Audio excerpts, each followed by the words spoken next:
Sutra de la voie du milieu. Voilà ce que j'ai entendu. Alors que le Bouddha résidait à la maison des hôtes d'une forêt du district de Nala, le vénérable Kakayana vint lui rendre visite. Après s'être prosterné aux pieds du Bouddha, le vénérable se mit à côté de l'éveillé, s'assit et demanda « Le très honoré a parlé de vue juste. Qu'est-ce que la vue juste ? Comment le très honoré pourrait-il décrire cette vue juste ?» Le Bouddha répondit à Kakayana « Les gens du monde ont tendance à croire en l'une de ces deux vues de l'esprit, l'être et le non-être. C'est ainsi qu'ils sont attachés à une perception fausse. Cette fausse perception les conduit au concept de l'être et du non-être, Kakayana. La plupart des gens sont prisonniers des chaînes de la saisie et de l'attachement. Ceux qui ne sont pas prisonniers des chaînes de la saisie et de l'attachement seront libérés de la croyance illusoire en un moi. Ils comprendront par exemple que la souffrance apparaît lorsque les conditions favorables sont réunies et qu'elle s'éteint lorsque les conditions ne sont plus favorables. Ils ne douteront plus. Leur compréhension ne viendra pas des autres, elle sera le fruit de leur vision intérieure. Cette compréhension est ce que l'on nomme vue juste et c'est ainsi que le Tathagata décrit la vue juste. Mais pourquoi la décrit-il de cette façon ? Quand une personne ayant une compréhension correcte observe la manifestation continuelle du monde, elle ne voit pas le monde comme non existant.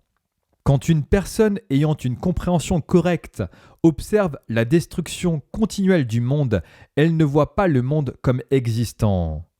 Kakayana, voir le monde comme existant est un extrême, le voir comme inexistant est un autre extrême.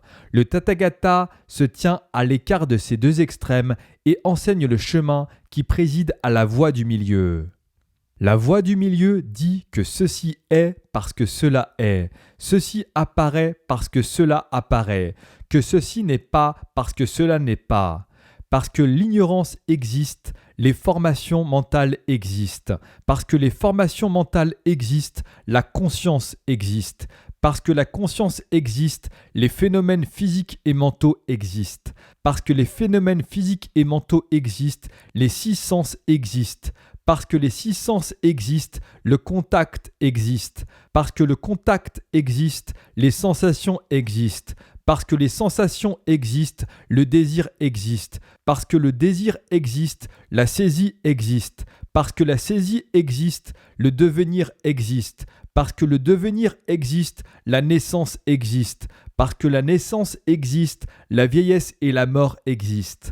Voilà comment cette masse entière de souffrances se manifeste. Mais avec l'extinction de l'ignorance, les formations mentales cessent. Avec l'extinction des formations mentales, la conscience cesse et finalement, vieillesse et mort vont cesser. Voilà comment cette masse entière de souffrances s'éteint. Après avoir écouté le Bouddha, le vénérable Kakayana atteignit l'éveil et fut libéré de la souffrance. Il fut capable de trancher tous les attachements et atteignit l'état d'arahat.